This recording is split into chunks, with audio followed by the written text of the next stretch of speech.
नारद जी महाराज ने आकर के भगवान से कहा कि ठाकुर जी अब आप ब्रज में ही लीला करते रहेंगे कि आगे की द्वारिका लीला, मथुरा लीला, ये सब कैसे होंगी? ठाकुर जी बोले, सांची पूछो नारद, तो मैं भूल चुका हूं कि मैं परमात्मा हूं, मैं भूल चुका हूं कि त्रिलोकी स्वामी हूं। आप सब देवता मंत्रणा करके कुछ ऐसा व्यवस्था करो ना कि कोई और संभाल ले वैकुंठ को, कोई और कर ले आगे की लीला। मैं इन ब्रजवासियों के बगैर रह नहीं पाऊंगा, और मैं तो फिर भी चला जाऊंगा क्योंकि मैं परमात्मा हूं, मेरे अंदर मोह नहीं है। पर ये ब्रजवासी, इनको तुमने झूठे को जाकर अगर बोल दिया ना कि श्री कृष्ण जा रहे हैं, इनके प्राण निकल जाएंगे। मुझे जाता हुआ देखना तो इनके लिए सबसे बड़ा दुर्भाग्य होगा। नारद जी ने बैठ करके भगवान से बहुत देर चर्चा की और ठाकुर जी से कहा, नाथ आपको आना पड़ेगा और कोई उपचार नहीं।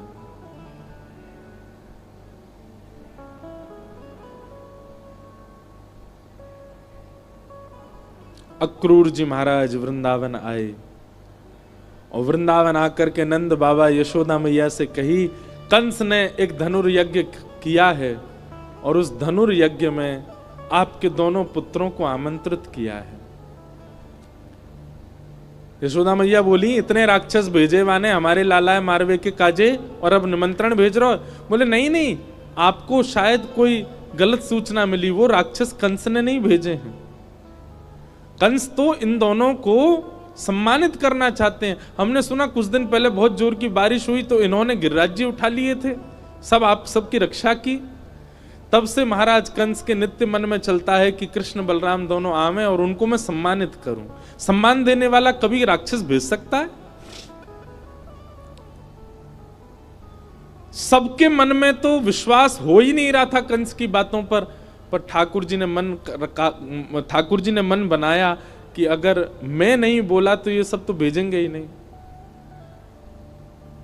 ठाकुर जी अपना रूप बदल के, रंग बदल के और थोड़ा भाव बदल करके सब ब्रजवासियों के बीच में आके बोले, ठीक है भैया, तुम सबरे ब्रजवासी बड़े मतलबी हो। जब राक्षस आ जाए, जब कालिया नाग आ जाए, जब इंद्र वर्षा कर दे तो कन्हैया कन्हैया कहते सबरे डोरेंगे। लेकिन आज एक राजा हमको सम्मान देना चाह रहे हो तो तुम सब चाहो नहीं हो कि हमें सम्मान मिले? इस बात को सुन के सब ब्रजवासी मौन हो गए। ठाकुर जी ने पत्थर रख के ये बात कही।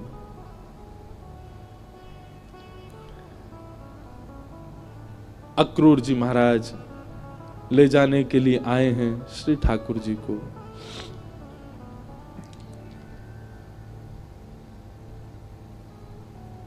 गोपियां, गोप ग्वाल, ब्रज के सब ब्रजवासी मन ही मन विचार कर रहे हैं और विधाता से प्रार्थना कर रहे हैं कि अहो विधातस्तव न क्वचित् दया संयोज मैत्र्या प्रणयेन देहिना। अरे विधाता, तेरे अंदर दया नाम की चीज नहीं है क्या? कहां श्री कृष्ण को हमारा प्रेमी बना दिया, कहां हम सबके चित्त में उनके प्रति इतना प्रगाढ़ प्रेम प्रकट करा दिया। और जब हम सबके चित्त में प्रेम आ गया, आज मिलने का समय आया, अब उनके संग रहने का समय आया, उनके संग अब लीला करने का समय आया, तो तू उनको हमसे दूर कर रहा है। सब ब्रजवासी मौन हो गए, बोल कुछ नहीं रहे, क्योंकि ठाकुर जी ने ऐसी बात कह दी है कि कुछ कुछ कहें तो कहीं ठाकुर जी यूं नहीं समझ लें कि ये सब हमारे शुभ चिंतक नहीं है।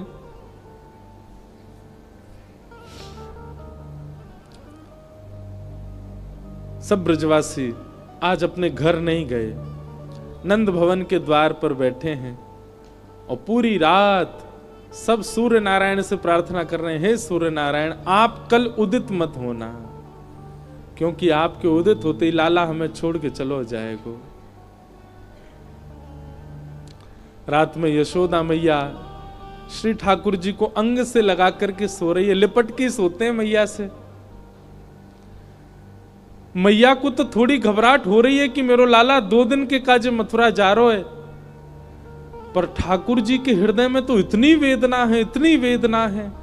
बार बार मैया के वक्ष में अपना मुख रख देते हैं और बार बार मैया के तन की सुगंधी को ठाकुर जी भीतर लेते हैं, रोने लग जाते हैं, नेत्रों से अत्यंत आंसू गिरते हैं कि अब ये सुगंधी मुझे कभी नहीं आएगी।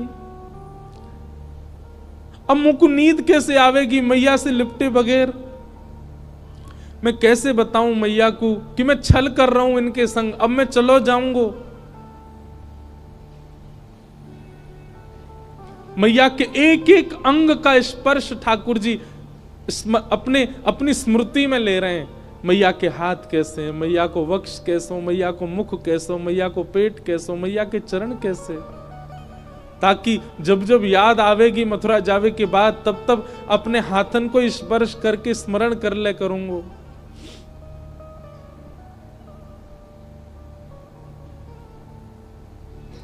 मैं एक बात अभी कह रहा था पिछली कथा में, गोपियों का विरह सबने सुना,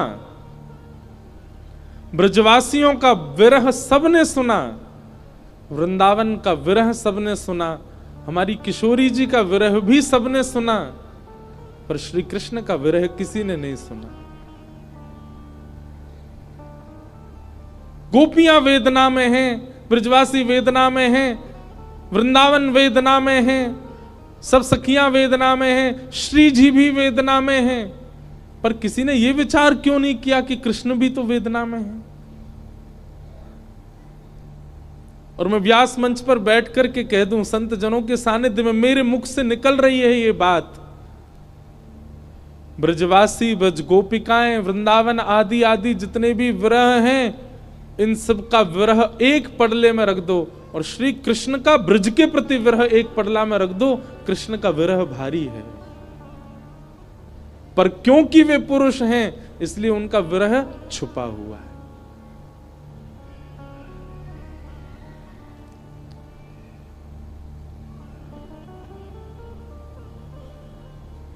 ठाकुर जी कैसे संभाल रहे हैं बंधुओं, देखो, पीड़ा चित्त में होना और वही पीड़ा मुख पे आ जाना ये एक सामान्य विरह है, पर पीड़ा चित्त में होना और मुख पे ना आने देना ये एक विशेष विरह है जो श्री कृष्ण का है।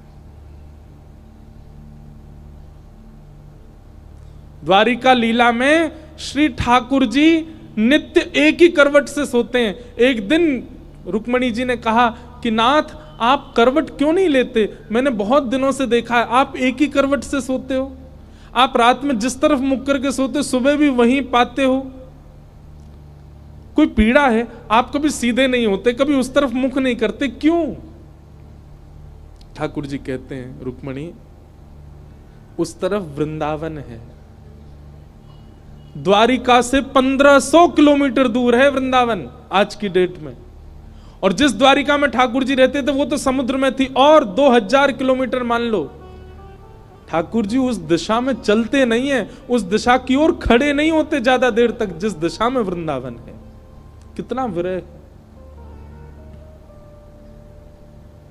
कितनी याद आती है ठाकुर जी को वृंदावन की। द्वारिका में उन सब दिशाओं में पर्दे पड़े हैं जिन दिशा में वृंदावन है। ठाकुर जी नहीं जाते, सह लेते हैं। आज सुबह सुबह ठाकुर जी यशोदा मैया ते ही पहले उठ गए और उठ के स्वयं ही स्नान कर लिया। क्यों? क्योंकि अब मैया के ज्यादा स्नेह को मैं आस्वादन करूंगा तो मैं जा नहीं पाऊंगा।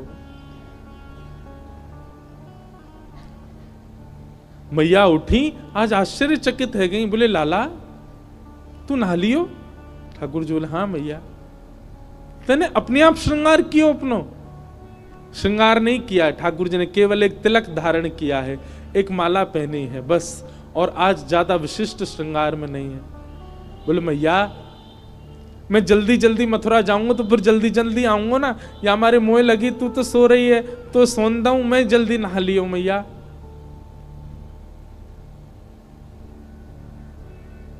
यशोदा मैया थोड़ी सी विचलित तो हुई आज तक ऐसा नहीं हुआ था।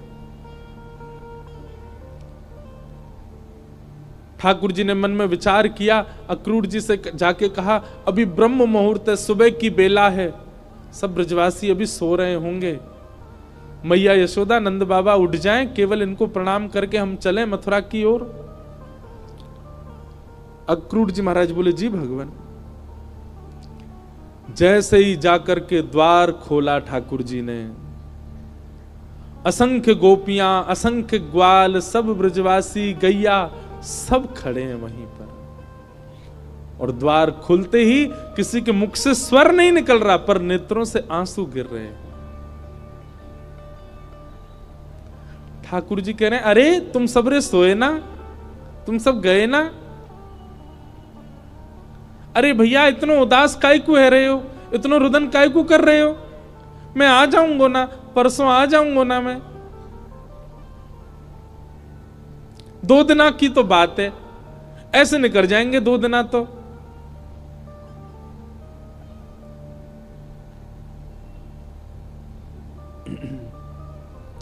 देखे बिन कान्हा जब मन नाही माना,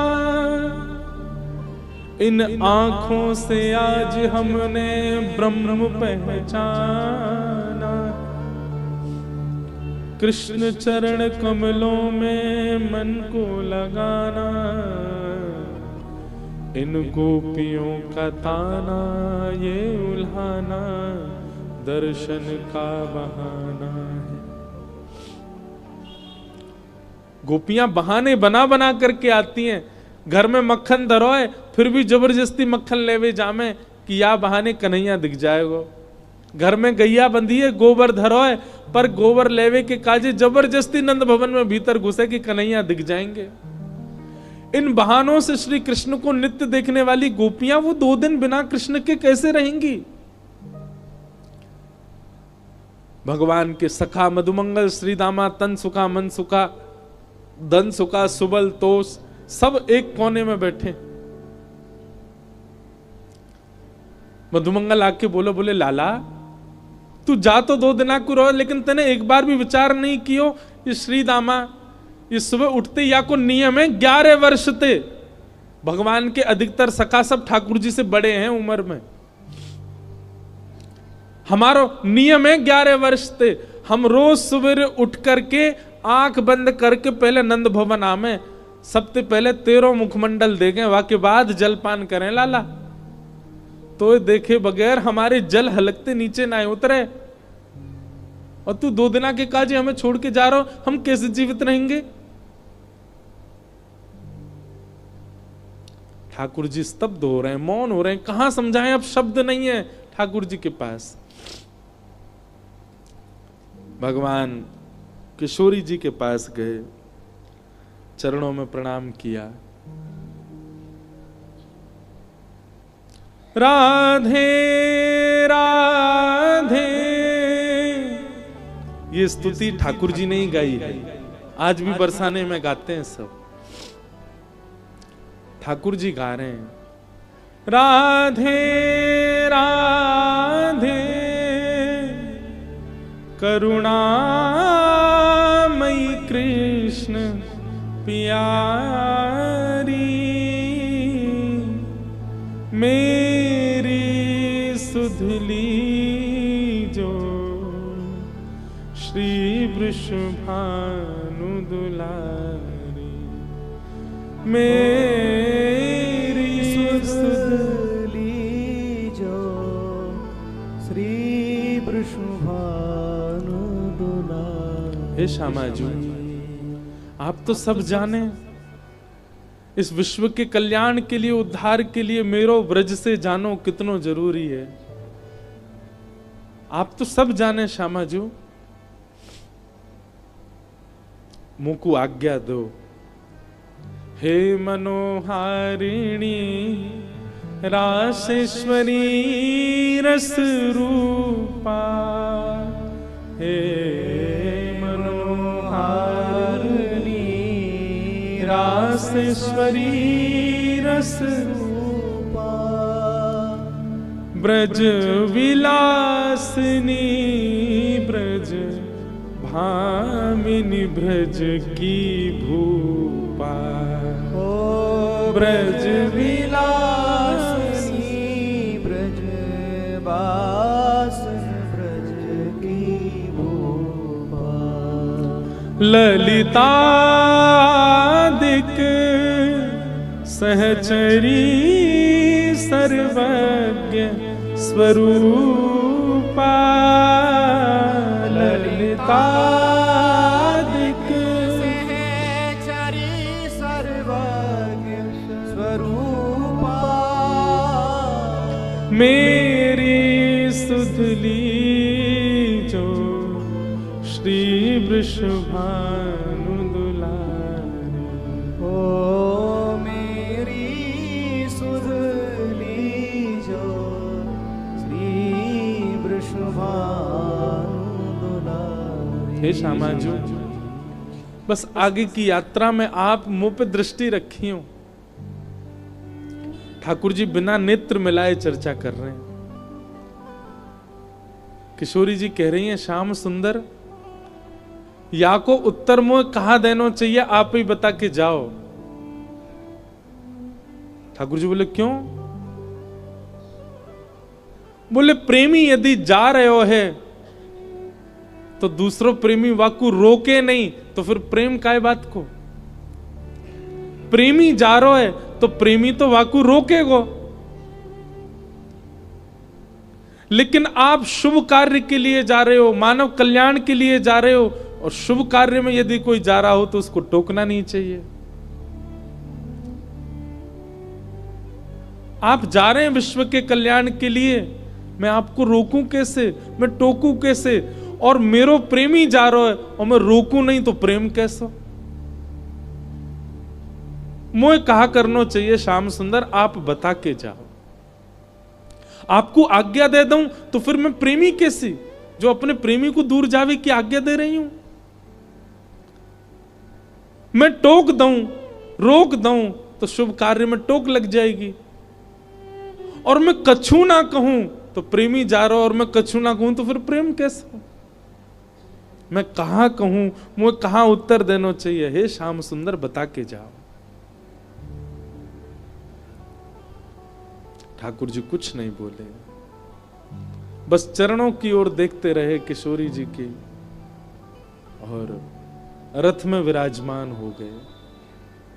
निर्वाक हैं, निरुत्तर हैं, निरशब्द हैं। रथ जैसे ही आगे बढ़न लगो, सब ब्रजवासियों के नेत्र सजल हो गए। नेक दूर गयो। यहां अक्रूर जी ने इतनी देर में यशोदा मैया को सब सच बता दिया था। मैया, जे तुम्हारो लाला ना है, जे देवकी को लाला है। कंस से रक्षा के लिए 11 वर्ष पूर्व वसुदेव जी इस बालक को लेकर के आपके पास आ गए थे, और आपकी बालिका ले जाकर के कंस को दी थी, जो कि अष्टभुजी देवी बन गई थी। अब जे लाला अपनी जन्मदात्री मैया के पास जा रहा हो, मैया है सके कि अब लौट के नहीं आवे। आप कृपा करो। अक्रूर जी को नहीं बताना चाहिए था यशोदा मैया को, पर उन्होंने बता दिया। मैया को तो रक्त ठंडो पड़ गयो, पैर के नीचे से जमीन खिसक गई।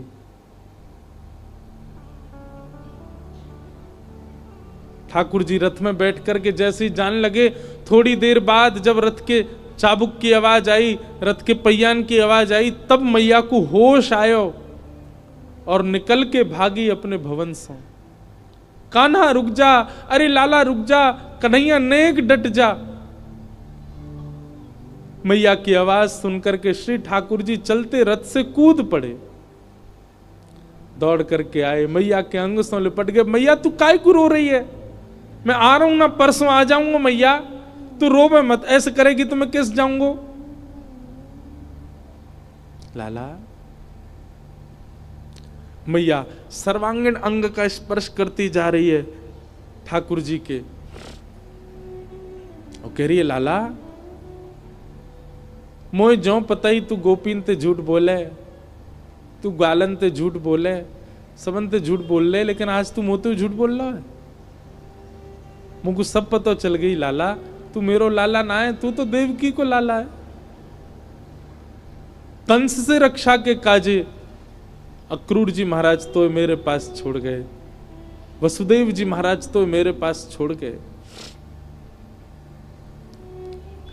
11 वर्ष 56 दिना तक मैंने तेरो पालन पोषण कियो, मक्खन खावे के काजे तो को छड़ी दिखाई, उखल में बांध दियो, कभी तेरे पीछे छड़ी लेकर के भागी, कभी तेरो कान मरोड़ दियो, कभी तेरो हाथ जोड़ते पकड़ लियो लाला, ऐसो कोमल सो मेरो लाला। आज मुझको ग्लानी है रही, मैंने क्यों कियो ये सब?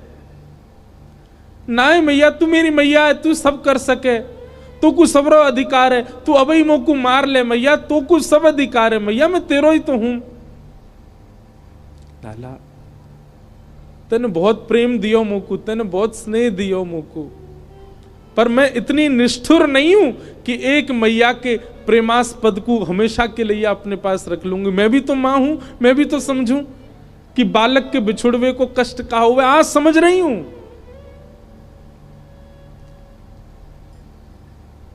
मैंने तो फिर भी तेरो संपूर्ण बालपन देखो, पर जाने तो जन्म दियो वह देवकी मैया ने तो पूरा जीवन कारागृह में निकाल दियो। और आज भी अगर मैं तो को रोक लूंगी लाला, तो मैं देवकी के संग बहुत बड़ा अत्याचार करूंगी। वैसे तो में मेरे प्राण बसे, है सके कि तू यहां तक गयो और शायद है सके कि मैं जीवित हूं ना बचूं लाला, लेकिन अब समय देवकी को प्रसन्न करवे को है। तू जा,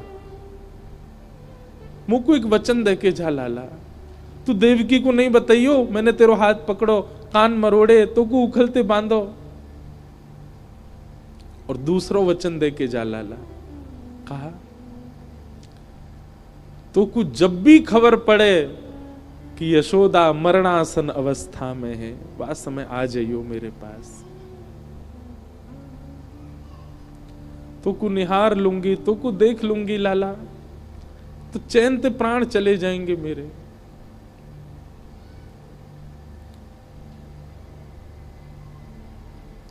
ठाकुर जी लिपट गए यशोदा मैया से,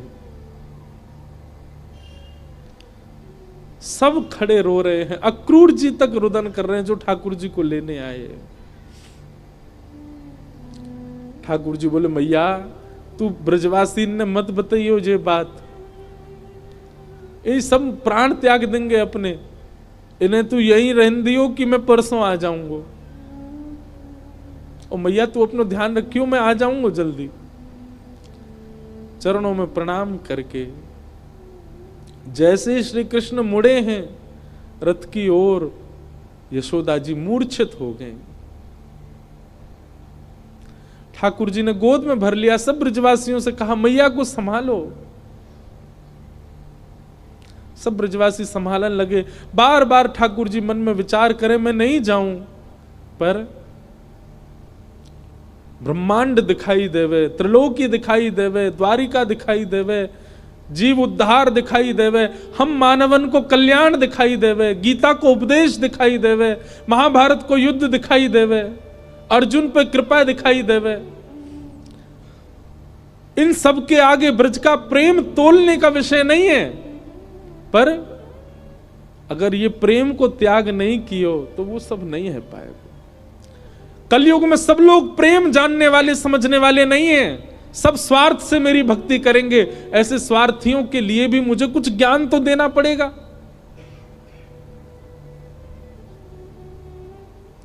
बंधु हमारे ब्रज के ब्रजवासी पता है क्या कहते हैं? कन्हैया की हिम्मत नहीं कि ब्रज छोड़ के चले जाएं, तो मानव कल्याण जीव उद्धार की बात जब ब्रजवासियों को पता चली कि कन्हैया के जावेते जीव उद्धार होएगो, तो ब्रजवासी ने अपने अश्रु जल को संकल्प करके पूरे विश्व के कल्याण के लिए श्री कृष्ण रूपी हृदय को दान कर दियो। जैसे दान किया जाए अपनी बहुमूल्य वस्तु को, ऐसी ब्रजवासी ने अपने अश्रु जल को हाथ में लेकर के पूरे विश्व के कल्याण के लिए कि जाओ पूरा विश्व अपना कल्याण कर लो, इनकी वाणी सुन के, इनकी लीला सुन के, इनके वचन सुन करके सब लोग तृप्त है जाओ, वैकुंठ और स्वर्ग के गामी बन जाओ। वैसे तो हमारे प्राण बसे इनमें, पर इनके जावे से यदि सबको कल्याण है जाए तो हम सब इनको भेज नहीं रहे हैं, इनको दान कर रहे हैं आप सबन के उद्धार के लिए। ब्रजवासियों ने दान किया है श्री कृष्ण का विश्व को, नहीं तो कृष्ण हिल नहीं सकते वृंदावन से बिना ब्रजवासियों की इच्छा से।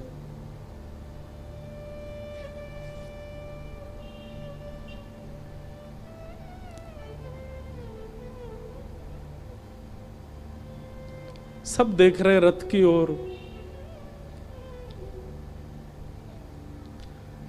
मधुमंगल श्रीदामा चर्चा कर रहे हैं, बोले सुन देखियो लाला अभी आवेगो वापस, वो हमारे बिना रह ही ना पावेगो।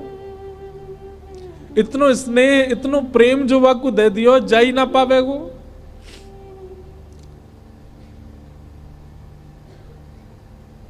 मधुमंगल बोलो श्रीदामा पर ये जा रो है, ये आना रो लौट के। आज हमें लाला पे संशय ना है रो, हमें अपने प्रेम पे संशय है रो कि क्यों ना आ रो जी लौट के। रथ दिखता रहा खड़े रहे, ध्वजा दिखती रही खड़े रहे, और जैसे ही रथ दिखना बंद हुआ, ध्वजा दिखनी बंद हुई, नहीं आए ठाकुर जी लौट के। असंख्य ब्रजवासी वहीं मूर्छित हो गए ठाकुर जी को बिना देखे। नंद बाबा बोले अरे मधुमंगल श्रीदामा, ए भैया ये कहा कर रहे हो, देख परसों आ जाएगा लाला, ये देख सब मूर्छित है गए, जल्दी जा संभालो। सब ब्रजवासी इनको लगायो, कोई जल लेके आ रहा हो, कोई जल पान करा रहा है, गोपी इनको ले ले करके घर की ओर भाग रहे हैं। ऐसी विरह वेदना सबके चित्त में है रही है। अरे केवल मानवों की बात नहीं है, गौशाला में बंदी 9 लाख से अधिक गैया, वो उनके बछड़ा भी दूध नहीं पी रहे हैं आज, उनकी बछिया भी आज दूध नहीं पी रही है। सब केवल अपने कान उठा के श्री कृष्ण को खोज रहे हैं। बंधुओं एक बात कहूं आपसे, लिख लीजिएगा, बद्रीनाथ आपको मुक्ति दे सकता है, जगन्नाथ आपको महाप्रसाद देंगे, द्वारिका आपको सुख देगा, रामेश्वरम आपको पुण्य देगा, वृंदावन केवल विरह दे सकता है। केवल विरह है वृंदावन के पास, केवल प्रेम है वृंदावन के पास। पुण्य की कामना से वृंदावन मत जाओ, वैकुंठ की प्राप्ति की कामना से वृंदावन मत जाओ। वृंदावन केवल विरह समेटे हुए है अपने अंदर।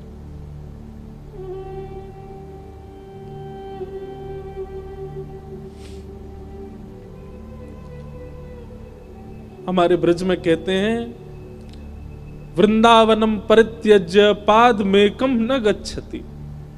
श्री ठाकुर जी वृंदावन छोड़ के एक पग भी बाहर नहीं रखते।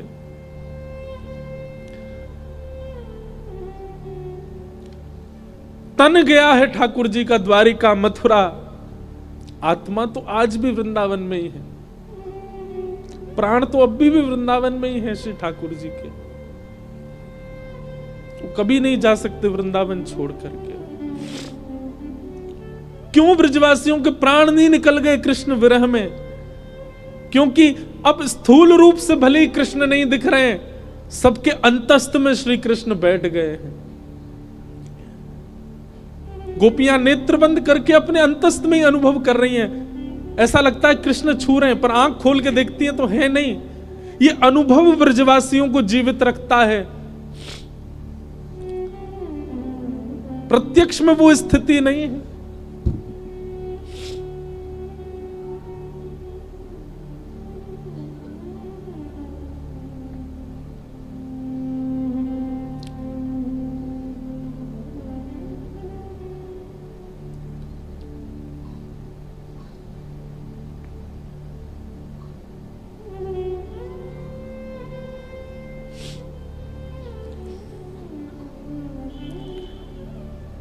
ठाकुर जी मथुरा पहुंचे। मथुरा आकर के श्री ठाकुर जी ने कुबला पीड़ हाथी का वध किया। अब ठाकुर जी की लीला में आपको ऐश्वर्य ज्यादा दिखेगा, क्योंकि प्रेमी श्री कृष्ण तो वृंदावन ही रह गए। ऐसा भी कहूं कि ठाकुर जी का स्वभाव वृंदावन में रह गया, अब प्रभाव आगे आ रहा है। वो चंचलता, वो मधुरता, वो प्रियता, अब सब ठाकुर जी ने उसको गौड़ कर लिया। अब ठाकुर जी परब्रह्म की भांति लीला कर रहे हैं, मानो अपने परब्रह्मत्व पर ही ठाकुर जी को क्रोध आ रहा है कि मैं क्यों हूं जिसके कारण मुझे ब्रज छोड़ना पड़ा। कुबल्या पीड़ हाथी का वध कर दिया, जितने मल्ल थे कंस के कंस के रणभूमि में सबको मार दिया ठाकुर जी ने। और 50 सिड्डी ऊपर बैठे हुए कंस को देखा, एक छलांग मार करके ठाकुर जी उसके पास पहुंच गए, दोनों भुजाओं में कंस को उठा करके पृथ्वी पर पटक दिया, गिरते ही कंस के प्राण निकल गए। भगवान तुरंत कारागृह की ओर दौड़े। बंधु एक बात कहूं, ठाकुर जी का एक खेल है, विरह और संयोग, संयोग और वियोग। जिस किसी को भी संयोग का अनुभव हो रहा है, तैयार रहना, वियोग आएगा जीवन में, क्योंकि ये खेल है श्री कृष्ण का। वो ऐसे ही करते हैं, जिसको संयोग देते हैं उसको वियोग देते ही हैं। और जो कोई भी रुदन कर रहा है, जिसके भी चित्त में वियोग, जिसके भी जीवन में वियोग है, परेशान मत होना, एक दिन संयोग होगा। 11 वर्ष 56 दिन पहले छोटी से एक दिना के ठाकुर जी मैया को छोड़ के चले गए, उनको वियोग दे दिया। कहां तो इतना बड़ा संयोग दिया कि उनके गर्भ से प्रकट हुए, और गर्भ से प्रकट होते इतना बड़ा वियोग दे दिया कि मैया रोती विलखती छोड़ गए। 11 वर्ष 56 दिन तक मैं किसका पक्ष लूं, यशोदा जी का या देवकी का? देवकी मैया रोज कारागृह में खिड़की पे खड़ी हो जाती है, ऊपर साधन नहीं है तो जबरदस्ती घड़े पे घड़ा रख के या कोई ऐसी व्यवस्था करके खिड़की के ऊपर खड़ी हो जाती है, और वहां से वृंदावन से आने वाले लोगों को बुलाती है। बोले सुनो, कहां ते आ रहे हो? बोले हम तो वृंदावन ते आ रहे हैं। अच्छा, तुमने वृंदावन में कुछ देखो?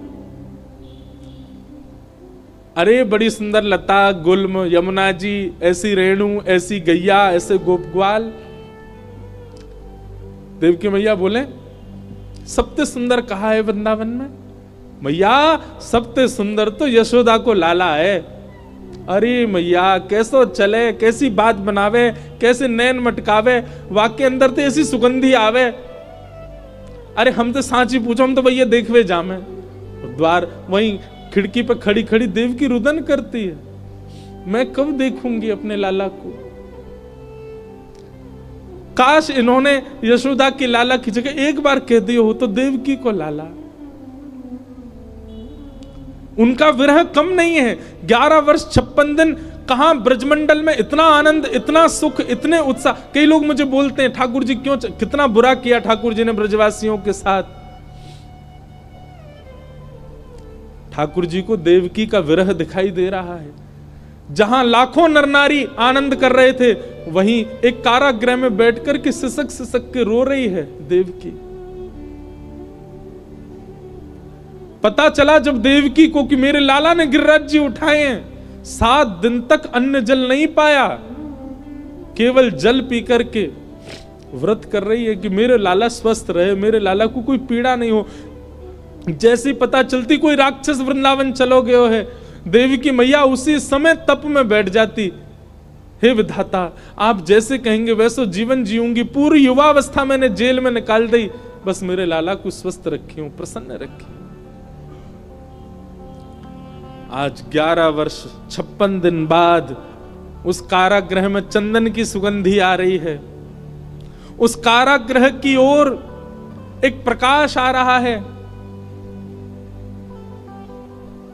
जैसे देवकी मैया ने कारागृह के द्वार से झांक करके देखा, श्याम वर्ण है, मधुर कटाक्ष नेत्र हैं, अद्भुत अधरामृत है, घुंघराले केश हैं, सुंदर पटका डाले हैं श्री ठाकुर जी, त्रिभंग लली श्याम सुंदर टेढ़ी सी चाल चलते भय आ रहे हैं मैया की ओर। जैसे ही मैया ने देखा, देखते ही मैया तो न्योछावर हो गई लाला पे।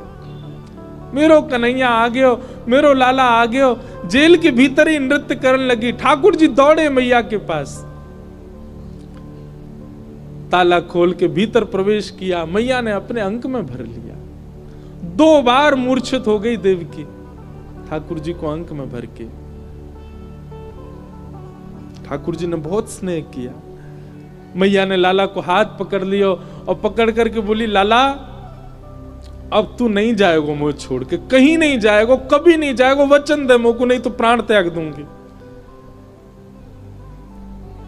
ठाकुर जी के चित्त में यशोदा का भी स्मरण होता है। देवकी मैया, मैया मैं तो वचन दे रहा हूं, अब नहीं जाऊंगा, अब तेरे पास आ गया, तेरे पास ही रहूंगा मैं। श्री कृष्ण का विरह कौन सुनाता है? श्री कृष्ण का विरह कौन गाता है? उनकी वेदना कौन समझ पाता है?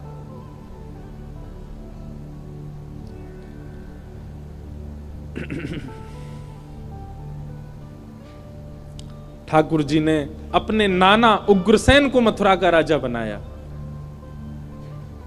और माता पिता से आज्ञा मान करके बोले, पिताजी अब मैं अध्ययन की इच्छा है मेरे चित्त में, आपकी आज्ञा हो तो मैं पढ़ने जाऊं।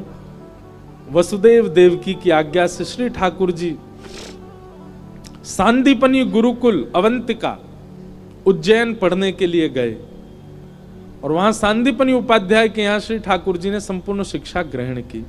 वहीं ठाकुर जी को सुदामा नाम के मित्र मिले।